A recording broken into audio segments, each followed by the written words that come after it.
everybody, and welcome to another video in the IELTS Learning Tips training video series.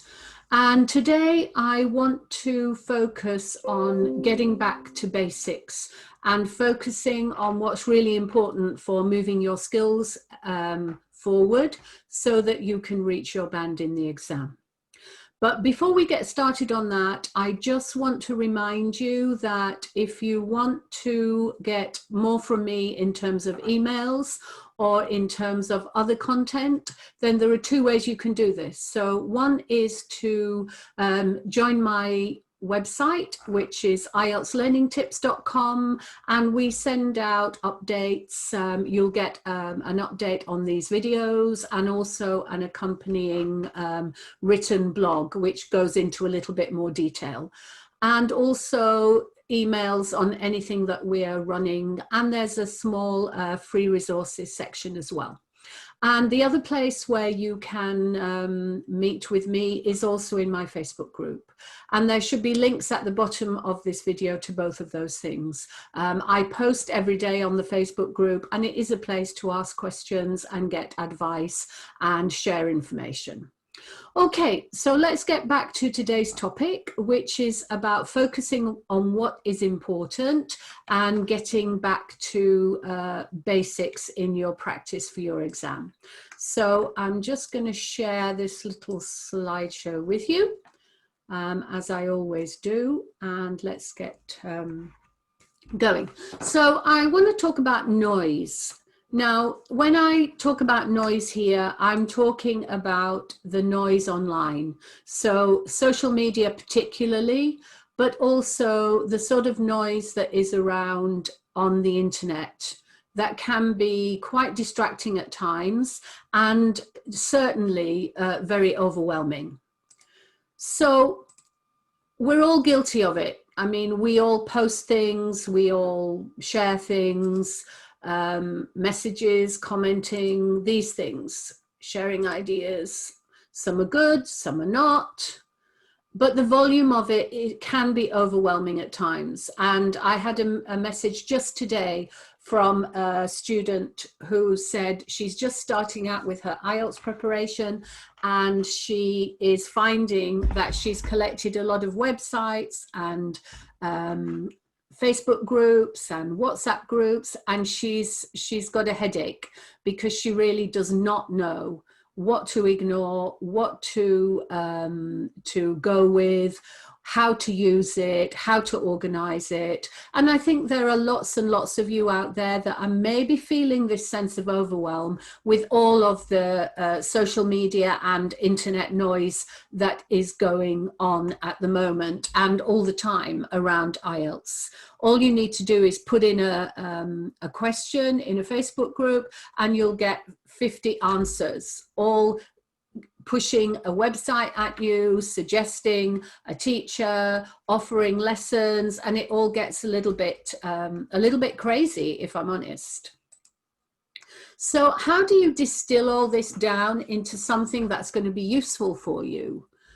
Well, one thing is to give yourself a plan for your study. That's important. And if you have a fixed plan for your study, what you're going to do each day, then you can to an extent ignore this. But I know for a lot of you, you probably don't have that plan. So you're probably just kind of trying to catch what you can and make sense of what you see. And so that can make life even a little bit more confusing. And there's a lot of conflicting advice out there.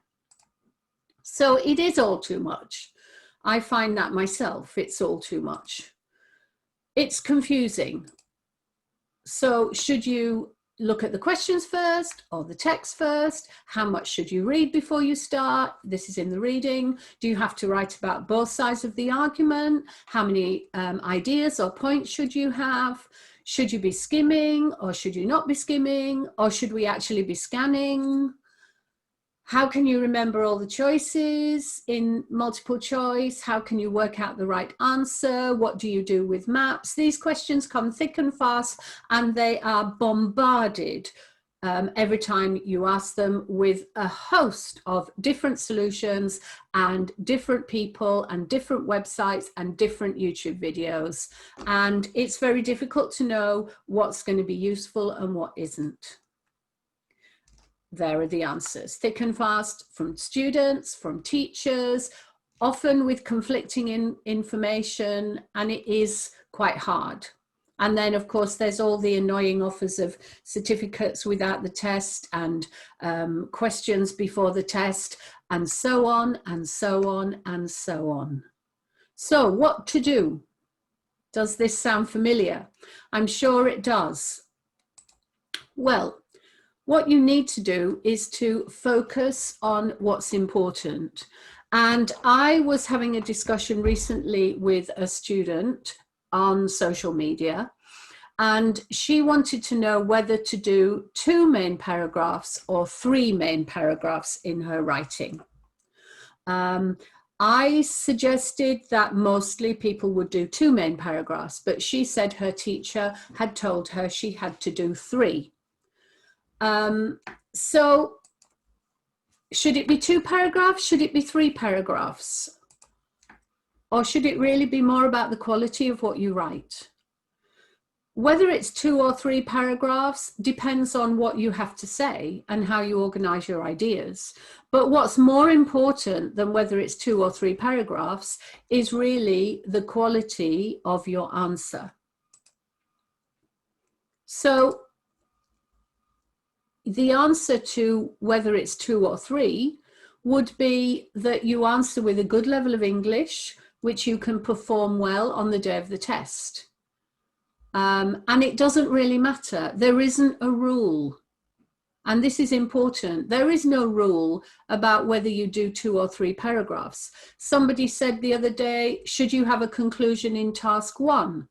And a lot of people said never, no, not. But actually, some people prefer to have a concluding sentence rather than having an overall statement. And at the end of the day, it doesn't matter if it's written well and it's appropriate. So don't get bogged down in these small questions which people focus too much on at the risk of not doing a good piece of writing. So that's what's more important. And that's true of every part of IELTS. I think a lot of students worry about what we call minutiae, things which are small and not really important, and forget about the big picture, which is how do you perform? What is your English like? How much are you speaking? How much of your writing is being checked so that you know it's good? These things are more important. So, how can you achieve this? Well, it's quite easy, really. There are only 2 things that you need to do. The first thing is you need to make sure that your English is good and that it's at the level you need for the band you want. Now, if you're not sure, then you can take, there are lots of English tests online. You just take one of those tests and it will give you a level. Now, if you want a band 7 or a 7.5 or an 8, you need to be around C1, C2 on the language framework. And that's quite a high level. So if you're not sure, I suggest you find a test yourself and see what your level is. And if it's not C1, then you're going to have to work on your English as well. So that means learning more vocabulary, getting more speaking practice, checking some of the grammar things that you're not sure about so that you can make sure that your general English level is at the right level to get the band you want. And the second thing you need to do is practice. I spoke to a student this morning. Her test is on the 26th of September, so that's just a week away, and she only started practicing last week. It's not enough time. So you need to give yourself time to do that practice, to make sure your English is at the right level way before you book your exam, so that you know that when you go into that room on that day, you can perform at the band that you want. So that's all you need to do. The rest is not really that important. Okay, simple. Now, step back from all the noise and focus on these two things. And should it be 2 or 3 paragraphs?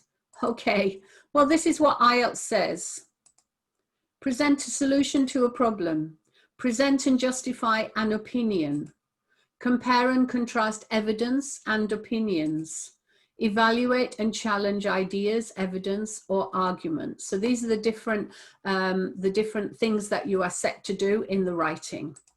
And also write in an appropriate style. So that could be academic, or it might be, if you're doing a general training letter, it might be informal, chatty, or formal. So that's the style that you need to adopt. How many paragraphs? Not important.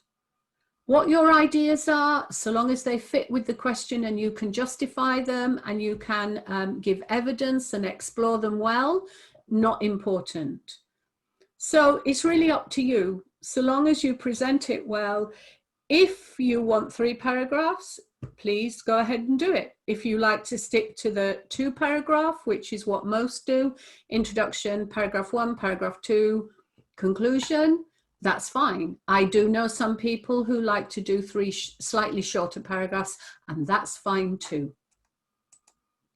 Get back to basics and spend more time on improving your language and practicing the IELTS, and less time on worrying about what people are doing on social media. Okay, I hope that was a bit of a wake-up call. It's what it was meant to be. So stick to the basics, keep practicing regularly, and you will be fine. Okay, thank you, and I'll see you in the next video. Bye-bye.